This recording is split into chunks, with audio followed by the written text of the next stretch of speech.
नमस्कार दोस्तों, मैं विनोद बाकुलिया एक बार फिर से आप सभी का हमारे YouTube channel the study point पे स्वागत है।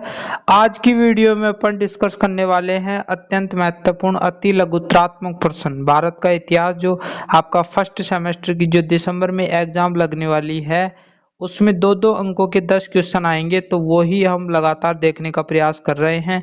पार्ट 1 आपने नहीं देखा है इस वीडियो का तो उसका लिंक डिस्क्रिप्शन बॉक्स में डाल दूंगा, या आप हमारा टेलीग्राम ग्रुप चैनल ज्वाइन कर लीजिए। वहां पर आपको सारी की सारी अपडेट मिल जाती हैं कि कौन सी वीडियो आ रही है, और उसकी ये जो पीडीएफ आपके सामने दिख रही है वो पीडीएफ भी वहां पर मिल जाती है। ठीक है, तो यदि चैनल पर नए हो तो चैनल को सब्सक्राइब करो, बेल आइकन को प्रेस करो, क्योंकि इस प्रकार की वीडियो मैं यहाँ पर लेकर आता रहता हूँ। तो आइए वीडियो को स्टार्ट करते हैं। 10 क्वेश्चन हमने उसमें देख लिए थे, आज 10 क्वेश्चन और इसमें देखेंगे, क्योंकि ये प्ले लिस्ट पूरी ही आने वाली है आपके पास में। ठीक है, तो प्रश्न नंबर 11, हड़प्पा नगर योजना की दो मुख्य विशेषताएं। हड़प्पा नगर यानी जिसे सिंधु घाटी सभ्यता बोलते हैं, सिंधु सरस्वती सभ्यता या हड़प्पा सभ्यता भी बोलते हैं, तो वहां पर जो नगर है ना उनकी दो विशेषता इन्होंने पूछी है। ठीक है, तो यहाँ पर आपके सामने दिख रहा है, पहला, हड़प्पा नगर योजना की दो विशेषताएं निम्न है। पहला, हड़प्पा सभ्यता यानी इसे सिंधु घाटी सभ्यता भी बोलते हैं ना, में नगर निर्माण एवं भवन निर्माण योजनाबद्ध तरीके से किया जाता था। यानी यहाँ के जो आप नगर देखोगे ना वो व्यवस्थित तरीके से निर्माण किया जाता। जैसे आज है ना जो अपन है ना जो अपने जो नगर है, जैसे मान लीजिए राजस्थान में जयपुर सिटी है, तो उसका निर्माण वर्तमान में भी आप देखोगे तो व्यवस्थित तरीके से किया जाता है। वहां के जो भवन है उनका भी उसी प्रकार सिंधु घाटी सभ्यता में भी जो नगर होते थे वहां पर वो व्यवस्थित तरीके से उनका निर्माण किया जाता था। मैं आपको पिक्चर के माध्यम से भी समझाऊंगा, पहले इसको पढ़ लेते हैं उसके बाद में। ठीक है, दूसरा, हड़प्पा सभ्यता में नगरों में सुव्यवस्थित ढंग से सड़कें और नालियों का निर्माण किया जाता था। यहाँ सड़कें समकोण त्रिभुज पर काटती थी। यानी यहाँ के जो नगर है ना उसमें सड़कें भी होंगी, आपको पता है चलने के लिए सड़कें भी होंगी, और नालियों की व्यवस्था इतनी खतरनाक थी कि जो नालियां होती थी वो ढकी हुई होती थी, हमारी तरह आज की तरह खुली हुई नहीं होती थी। जैसे गांव में आप खुली नालियां देखते हो वैसी नालियां यहाँ पर नहीं होती थी, बंद नालियां होती थी। इससे हमें ये पता चलता है कि ये सफाई का कितना ख्याल रखते थे, और सड़कें समकोण त्रिभुज पर काटती थी। ठीक है, तो दो विशेषताएं हो जाएंगी। अब मैं आपको इस चित्र के माध्यम से दिखाना चाहूंगा कि किस प्रकार की नगर व्यवस्था यहाँ पर होती थी। ठीक है, तो ये आप देख रहे हो हड़प्पा नगर की विशेषताएं। ये इस प्रकार व्यवस्थित तरीके से सारी सारी चीजें होती थी, जैसे मानो प्लॉट काट रखा हो ना, और इतने टाइम यानी 5000 साल पहले की बात बता रहा हूँ, उस टाइम कितने विकसित ये लोग थे। तो ईंटों से किस प्रकार देखो व्यवस्थित तरीके से सारी सारी चीजें बना रखी है, नगरों को बना रखा है। और यहाँ पर देखो ये मोहनजोदड़ो से स्नानागार मिला है, यानी नहाने का एक प्रकार से ये मिला, कितना व्यवस्थित तरीके से बना रखा है। देखो ईंटों से इसमें बहुत सारी चीजों का यूज किया गया है। तो ये ईंटों से इस प्रकार की अच्छी अच्छी चीजें बनाते थे, नालियां भी अच्छी बढ़िया तरीके से बनाते थे। तो पहली विशेषता आपके यानी पहला क्वेश्चन आपके सामने क्लियर हो गया है। ठीक है, इसके बाद भी दूसरा क्वेश्चन है, मगध के उदय के दो मुख्य कारण बताइए। 2 अंकों का क्वेश्चन होगा। मगध 16 महाजनपदों में सबसे शक्तिशाली महाजनपद मगध हुआ, और यही क्यों हुआ अपन को ये जानना है। 2 कारण जानने हैं, आखिरकार में मगध साम्राज्य इतना शक्तिशाली क्यों हो गया 200 सालों में, उसके बारे में अपन को जानना है। ठीक है, तो पहले चित्र के माध्यम से देख लेते हैं, उसके बाद में आपको सही समझ में आएगा। ठीक है, ये पूरी की पूरी कहानी है इसकी कि आखिरकार में ये इतना धनी कैसे हो गया मगध साम्राज्य। ठीक है, तो यहाँ पर मगध साम्राज्य देख रहे हो, ये बिहार में पड़ता है। ठीक है, बिहार का पूरा एरिया जो है ना वो मगध साम्राज्य में आता है। ठीक है, अब आपको पता है कि ये गंगा नदी है ना जो उत्तराखंड से निकल रही है। ठीक है, उत्तराखंड से निकलकर उत्तर प्रदेश, उत्तर प्रदेश से बिहार होती पश्चिम बंगाल में गिर जाती है। तो एक तो गंगा नदी का प्रवाह क्षेत्र है, यहाँ से जलोढ़ मिट्टी ये लेकर बहा कर लेकर आती है। और यहाँ पर सोन नदी है, इसकी सहायक नदी। तो ये गंगा और सोन नदी के किनारे बसे होने के कारण यहाँ की जो भूमि है वो अत्यंत ही उपजाऊ है, और उपजाऊ होने के कारण कृषि ज्यादा होती थी, और उससे इनका जो राजस्व होता था, कर होता था, वो इनको ज्यादा मिलता था। मगध साम्राज्य का जो राजा होता था, इसीलिए ये मगध साम्राज्य शक्तिशाली हुआ, क्योंकि जिस क्षेत्र की कृषि ज्यादा है ना, वहां पर आय ज्यादा होती है। ठीक है। और दूसरा ये भी हो जाएगा कि यहाँ पर है ना जो आने जाने का साधन भी, क्योंकि पहले हेलीकॉप्टर और ये नहीं होते थे, सड़कों के मार्ग बहुत कम होते थे। अधिकतर जो चीजें होती थी वो जल मार्ग के माध्यम से, नाव के माध्यम से आना जाना होता था। तो जल, और इनको जल भी उपलब्ध होता था। ठीक है। एक कारण तो ये हो गया। दूसरा कारण ये है कि ये विंध्य पर्वत श्रेणी के जंगल इसके दक्षिण में पड़ते हैं, यानी मगध साम्राज्य का कुछ हिस्सा इन विंध्य पर्वत श्रेणियों के जो जंगल हैं उसमें आता है। ठीक है। तो ये सारे के सारे जंगल मध्य प्रदेश से, ये यानी भारत का जो मध्य भाग है वो पूरा पूरा विंध्य पर्वत श्रेणियों से ढका हुआ है। तो यहाँ से है ना जो बहुत सारे मगध साम्राज्य को हाथी मिल जाते थे। हाथियों को क्या करते थे, प्रशिक्षण देते थे और सेना में उतार देते थे, युद्ध लड़ते थे। यहाँ से इनको लकड़ियां मिल जाती थी, जिससे रथ और बहुत सारी चीजें बना देते थे। तो ये कारण कुछ रहे, अब आपको बढ़िया तरीके से समझ में आ जाएगा। ठीक है। इनको मैं थ्योरी के रूप में यहाँ पर लिख रखा है।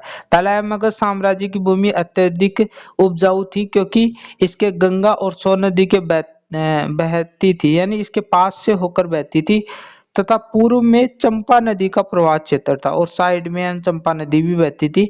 इससे क्या हुआ कि यातायात और जल वितरण की सुविधा उपलब्ध हो जाती थी। ठीक है। दूसरा इसमें कारण, मगध का दक्षिणी भाग विंध्य पर्वत से जुड़ा हुआ था, हमने देखा भी, जिसमें हाथियों की अधिकता तथा घर, गाड़ियां व रथ बनाने के लिए सरलता से लकड़ियां उपलब्ध हो जाती थी जंगल में। ठीक है। तो ये क्लियर हो गई आपकी चीजें। इसके बाद में प्रश्न नंबर 13, पुष्यमित्र शुंग कौन था? ठीक है। तो इसके बारे में पढ़ लेते हैं। सबसे पहले पुष्यमित्र शुंग आपको दिखाता हूँ। ये इस प्रकार का पुष्यमित्र शुंग था। ये एक ब्राह्मण था। ठीक है। जो महात्मा बुद्ध का जो महात्मा बुद्ध ने जो धर्म चलाया था, बौद्ध धर्म, कट्टर विरोधी था ये। इसने जो बौद्ध धर्म था ना, उसको बहुत नुकसान पहुंचाया था। उसके अनुयायियों को एक प्रकार से बहुत मारा था इसने, यानी मरवाया था एक प्रकार से। तो ये कौन था देख लेते हैं। पुष्यमित्र शुंग शुंग राजवंश का संस्थापक था। इसके नाम से पता लग रहा है, शुंग लगा हुआ है, यानी शुंग वंश की स्थापना इसने की थी। वह इससे पहले मौर्य साम्राज्य की सेना का सेनापति था।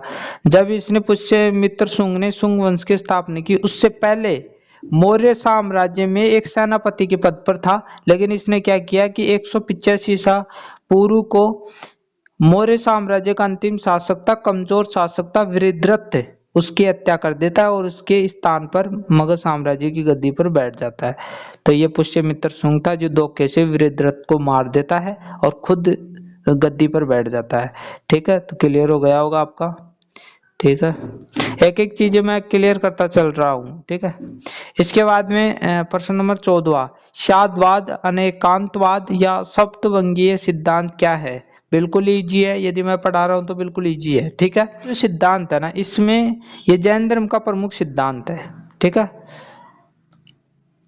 पहले इसको पढ़ लेते हैं ना, उसके बाद में मैं चित्र के माध्यम से समझाऊंगा कि इसमें 7 अंधों की कहानियों के माध्यम से इसको समझाया गया है। ठीक है। शादवाद जैन धर्म का एक प्रमुख सिद्धांत है, जिसे अनेकांतवाद या सप्तवंगीय सिद्धांत के नाम से जाना जाता है। सप्तवंगीय का मतलब 7 अंधों का उदाहरण इसमें लिया गया है। ठीक है। और उसके माध्यम से सिद्धांत को समझाया गया। जैन धर्म का प्रमुख सिद्धांत है। अब इसमें बताया क्या गया है, इस सिद्धांत का सीधा सा अर्थ यह है कि हमारा ज्ञान सीमित और सापेक्ष होता है, यानी हमारा जो ज्ञान है ना वो सीमित है। अपन ये बोलते हैं ना कि मेरे को तो सब कुछ आता है, वो सबसे बड़ा मूर्ख है यदि ऐसा बोलता है मैं सब कुछ जानता हूँ। उसके अंदर गधेपन का भी चरम लक्षण है, ये मानो आप इस सिद्धांत के अनुसार। और हकीकत बात यही है, क्योंकि पूर्ण परफेक्ट कोई नहीं है, सब कुछ सारी चीजों में परफेक्ट कोई भी नहीं हो सकता। जैसे मैं आपको इतिहास पढ़ा रहा हूँ, तो क्या मैं इतिहास में मेरे को पूरा ही नॉलेज है क्या? यानी कुछ परसेंट मेरे को नॉलेज होगा, और आपको तो आप अपने हिसाब से देख लो। तो ये बोलता है कि हमारे जो हमारा ज्ञान है ना, किसी भी विषय के लेकर सीमित है। हमें इन ईमानदारी से बात स्वीकार कर लेनी चाहिए, हमें ऐसे दावे करने से बचना चाहिए हम सब कुछ जानते हैं। और ये भी बोलता है कि ईमानदारी से स्वीकार कर लो कि हमें सीमित ज्ञान है, और हमें ये बड़े बड़े दावे नहीं करने चाहिए कि मेरे को तो सब कुछ आता है, मैं एक टीचर बन गया तो मेरे को तो सारी चीजें आती हैं। ये सब गलत है, ऐसा नहीं करना चाहिए। अब हमारा ज्ञान सीमित है, इस चीज को इन्होंने 7 अंधे लोगों के द्वारा इन्होंने सिद्ध किया है। देखो बहुत इंटरेस्टिंग कहानी है ये, इस प्रकार से इस चैप्टर, इससे आप सही समझोगे, ठीक है। ये 7 अंधे व्यक्ति हैं, इनको लाया गया, यानी इसमें 6 ही दिखाए गए हैं, ठीक है। तो इनको लाया गया और इनके जो आंखें हैं ना, उन पर पट्टी बांध दी गई, ठीक है। ये अंधे भी थे और इनके फिर से एक बार पट्टी बांध दी, ठीक है। दो दो चीजें प्रचलित है यहाँ पर, कोई कहता है अंधे व्यक्ति थे, कोई कहता है सही थे, उनके ऊपर जो पट्टी बांध दी गई थी, ठीक है। तो सबसे पहले है ना, जो एक व्यक्ति को लाया गया और उस व्यक्ति को कहा गया, उसको एक हाथी लाया गया और उस हाथी की सूंड को टच कराया गया। ये आगे आप देख रहे हो ना, सूंड के आगे देखो, ये टच कर रहा है। इसको पूछा गया भाई तू बता ये क्या है, तो इसकी आंखों पर तो पट्टी बंधी हुई है। इसने बोला कि ये कोई सांप है, ठीक है। बाद में चीजें समझ में आएंगी क्या सिद्धांत क्या बता रहा है, ठीक है। दूसरा, इसके आगे देखोगे तो इसके जो दांत है उसको टच कराया गया, तो इसने बोला कि ये कोई हथियार है, ऊपर देखो हथियार की तरह, ये नुकीला सा कोई हथियार है, ठीक है। इसके बाद में जस्ट इसके आगे देखोगे तो पैर को टच करवा रहा है, एक व्यक्ति के पैर, इसको है ना जो पैर के टच कराया गया तीसरे अंधे व्यक्ति को। तो इसने बोला कि ये कोई है ना जो पेड़ है, ठीक है। ये चौथा अंधा व्यक्ति है, उसको हाथी का जो पेट होता है उसको टच कराया गया, तो इसने बोला कि कोई छत प्रकार का कुछ ऐसा ऐसा कुछ है। और फिर पांचवा जो व्यक्ति था, उसको हाथी की जो हाथी के जो पिछला भाग होता है पूंछ, उसको टच कराया गया, तो फिर इसने बोला कि ये कोई रस्सी प्रकार का है, क्योंकि सभी के ऊपर पट्टियां बंधी हुई थी। और एक कान को टच कराया गया, तो इसने बोला कि ये कोई है ना जो पंखे के टाइप का है या चद्दर टाइप का है। तो यहाँ पर यह बात सिद्ध होती है कि किसी को भी पूर्ण ज्ञान नहीं है, सीमित ज्ञान है। तो इस सिद्धांत के अनुसार ये वो है ना जो ये भी बताता है कि यदि ये सारे मिलकर एक निश्चित अर्थ तक पहुंचे ना, तो फिर बता सकते हैं कि कोई बड़ा सा जानवर हो सकता है। और इनसे पूछा गया सारों से कि चलो सारे बता दो आप, तो इन्होंने बताया कि कोई बड़ा सा जानवर हो सकता है। फिर भी ये पूर्ण सत्य तक नहीं पहुंचे ना, यानी सत्य के नजदीक पहुंच गए कि भाई जानवर है, ऐसा नहीं बताया कि हाथी है। तो इस सिद्धांत से इन्होंने क्लियर ही कर दिया कि कोई व्यक्ति है ना जो पूर्ण सत्य नहीं जानता है, ठीक है। तो इस सिद्धांत के माध्यम से यही बताने का प्रयास किया गया है। तो ये पूरा पूरा सिद्धांत था, बढ़िया तरीके से समझ में आ गया है, बड़ा क्वेश्चन भी बनाकर दे सकता है, तो बढ़िया तरीके से आप कर दोगे। संबोधि से आप क्या समझते हैं, ठीक है। संबोधि बिल्कुल इजी है, ज्यादा घबराने की बात नहीं है। ये महात्मा बुद्ध देख रहे हो, ठीक है। इन्होंने 6 साल तक कठोर तपस्या की और आखिरकार में पेड़, पीछे पेड़ दिख रहा है, किसका है? पीपल का वृक्ष, ठीक है। पत्ते के हिसाब से देख ही सकते हो ना, पीपल का वृक्ष है, ठीक है। इसको वैशाख पूर्णिमा के दिन 6 वर्ष की कठोर तपस्या करने के बाद इनको ज्ञान प्राप्त हुआ। इस ज्ञान प्राप्त होने की घटना को बौद्ध ग्रंथों में क्या कहा गया है? संबोधि कहा गया है। देखो इनको ज्ञान प्राप्त हो गया है, इनके चेहरे जो सिर है उसके पीछे देखो आभा किस प्रकार की है। और ये स्थान आप देख रहे हो ना, किस स्थान पर है? गया, बिहार में गया नाम का स्थान है, वहां पर इनको ज्ञान प्राप्त हुआ था, इसलिए इस स्थान को बोध गया के नाम से जाना जाता है। और ये पेड़ जो था उसको बोध वृक्ष कर दिया गया, सॉरी, बोध वृक्ष के नाम से इस पेड़ को आज भी जाना जाता है। ठीक है, तो ये पूरी पूरी चीजें, तो इस घटना को क्या बोलते हैं, ज्ञान प्राप्त करने की घटना को संबोधि कहा जाता है। ठीक है, अब आपको बढ़िया तरीके से समझ में आ गया है। अब मैं एक बार रिपीट मार देता हूँ ताकि आपको चीजें की, थोड़ी वीडियो लंबी हो सकती है लेकिन पूरी चीजें मैं समझाता चला जा रहा हूँ आपको। महात्मा बुद्ध को गया, यानी बिहार में है गया में वैशाख पूर्णिमा की रात को पीपल वृक्ष के नीचे ज्ञान की प्राप्ति हुई, जिसे बौद्ध ग्रंथों में संबोधि के नाम से जाना जाता है। ठीक है, तो ये सारी चीजें मैं रिपीट कर चुका हूँ पहले ही। जिस स्थान पर ज्ञान प्राप्त हुआ उसे बोध गया नाम दिया गया, यानी बोध लगा दिया इस स्थान के आगे। और जिस वृक्ष के नीचे ज्ञान प्राप्त हुआ उसका नाम बोधि वृक्ष भी कहते हैं, बोधि वृक्ष नाम दे दिया गया। ठीक है, बोधि लगा दिया सबके आगे। ठीक है, अगला क्वेश्चन है 16वां, मौर्य साम्राज्य के पतन के कोई दो कारण बताइए। मौर्य साम्राज्य जो एम्पायर था उसके पतन के आखिरकार में क्या कारण थे, उसका अंत कैसे हुआ। ठीक है, तो पहला यहाँ पर दे रखा राजतंत्रात्मक शासन के स्वाभाविक दोष का होना। राजतंत्रात्मक शासन क्या होता है, जिसमें राजा यानी किसी एक व्यक्ति के हाथों में सत्ता होती है, और जितने भी आप वंश देखोगे उसमें राजा होता था, उसके हाथ में ही सब कुछ पावर होता था।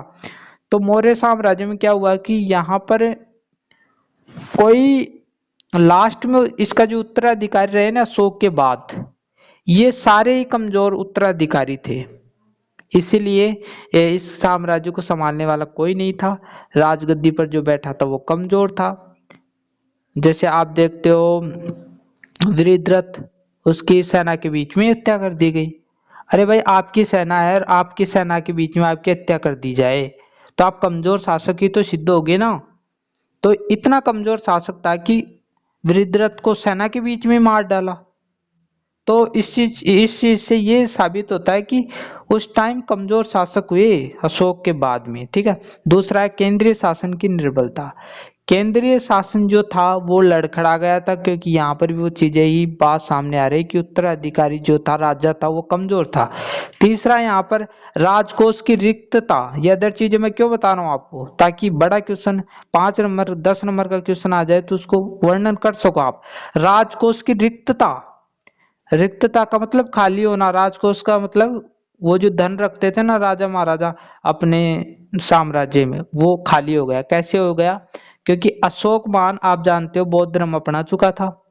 उसने बौद्ध धर्म का प्रचार प्रसार करने के लिए श्रीलंका तक वो उन्होंने लोगों को भेजा, अपने जो भी व्यक्ति थे उनको प्रचार प्रसार करने के लिए। डम महामात्र नियुक्त किए, बहुत सारी चीजें करवाई उसने जनता के नैतिक कल्याण के लिए, कुएं बावड़ी और सड़कें, बहुत सारी चीजों का निर्माण किया। इससे क्या हुआ कि उसका राजकोष न खाली हो गया, और अब भी उसके ऊपर आक्रमण हुए मौर्य साम्राज्य के ऊपर, और उसके पास में इतना धन नहीं था कि उन आक्रमणों को रोक सके, क्योंकि सेना के निर्माण के लिए अभी बहुत सारा धन की आवश्यकता होती थी पहले। ठीक है, इसके बाद में 17वां क्वेश्चन, गांधार कला की दो मुख्य विशेषताएं लिखिए। ठीक है, पहले आपको स्क्रीन पर दिख रहा है, इस प्रकार की ये मूर्तियां हुआ करती थी, गांधार शैली से निर्मित है। देखो किस प्रकार वस्त्र जो है ना पारदर्शक है, यानी आर पार इसमें देखा जा सकता है शरीर को। इसकी बाजुएं देखो महात्मा बुद्ध की कैसे दिख रहे हैं, बिल्कुल दिख रही है ना।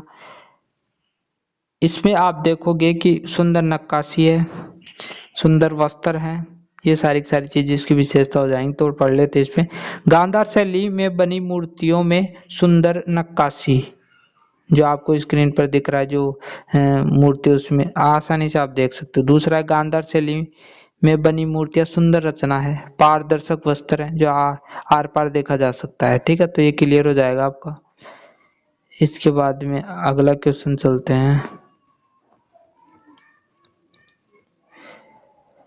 18वां क्वेश्चन, वराहमिहिर की किन्हीं दो पुस्तकों के नाम बताइए। वराहमिहिर की दो पुस्तकें, गुप्त काल का प्रमुख विद्वान हुआ है, ज्योतिषी और गणित का एक प्रमुख विद्वान था ये। ठीक है, 3 पुस्तकें मैं बता रहा हूँ आपको, पंच सिद्धांतिका, लघु जातक, वृहद जातक। ठीक है, पंच सिद्धांतिका, लघु जातक, वृहत जातक। ठीक है, तो 3 बुक आपकी ये हो जाएंगी। ठीक है, इसके बाद में प्रश्न नंबर 19वां, धोलावीरा।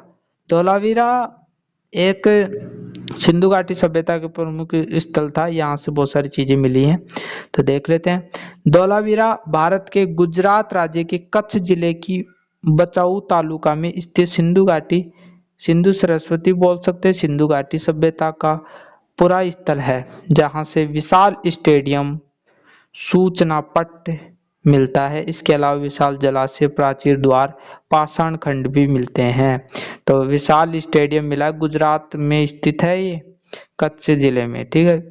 तो क्या क्या मिला है, इसके चित्र भी मैं दिखाना चाहूंगा। देखो ये विशाल इस जलाशय आप बोल सकते हो, ठीक है। ये पूरा का पूरा जलाशय वहां से मिला है, धौलावीरा से। ये भी है, ठीक है। ये सारी की सारी चीजें धौलावीरा से ही मिली हैं, ठीक है। तो बढ़िया तरीके से आपको क्लियर हो गया होगा। सूचना पट्ट भी मिला है, ठीक है, जिसमें 10 चित्र मिले हैं, पाषाण खंड भी मिले हैं। इसके बाद में लोथल, लोथल भी गुजरात में पड़ता है। यह भी सिंधु सभ्यता का एक प्रमुख क्षेत्र है, लेकिन अंतर इन दोनों में क्या है कि यहाँ पर व्यापार ज्यादा प्रचलित था। लोथल गुजरात में स्थित है, जो सिंधु सभ्यता का एक व्यापारिक केंद्र है, यानी व्यापार ज्यादा होता था यहाँ पर। यहाँ से एक व्यापारिक बंदरगाह मिला है। अब हमें कैसे पता चला कि यहाँ पर व्यापार ज्यादा प्रचलित था, तो हमें यहाँ पर एक बंदरगाह मिलता है। बंदरगाह का मतलब जहां पर पानी का एक जलाशय होता है, वहां पर है ना जो बहुत सारी नावें आती हैं एक स्थान से दूसरे स्थान पर जाकर माल ढोकर, तो उसको बंदरगाह बोलते हैं, जिससे प्रमाणित होता है कि यहाँ पर व्यापार एक स्थान से दूसरे स्थान पर किया जाता था। तो स्क्रीन पर दिख रहा होगा ये बंदरगाह है। इसमें देखो नावें एक स्थान से दूसरे स्थान पर जाकर व्यापार करती हैं, एक स्थान से दूसरे स्थान पर वस्तुओं को ले जाया जाता है। तो ये गोदीवाड़ा एक प्रकार से, गोदीवाड़ा बोल सकते हैं इसको, बंदरगाह भी बोल सकते हैं। और इसके पास में आप देख रहे हो ये लोथल पूरा पूरा नगर है। तो बिल्कुल ही बढ़िया तरीके से मैंने समझा दिया है। आशा करता हूँ आज की वीडियो आपको अच्छी लगी होगी। यदि वीडियो थोड़ा सा भी अच्छा लगा हो तो अपने दोस्तों में शेयर करना ना भूले, उन्हें भी बताओ कि इस प्रकार की वीडियो यहाँ पर मिलते रहती है। तो मिलते हैं एक नई वीडियो के साथ, तब तक के लिए थैंक यू।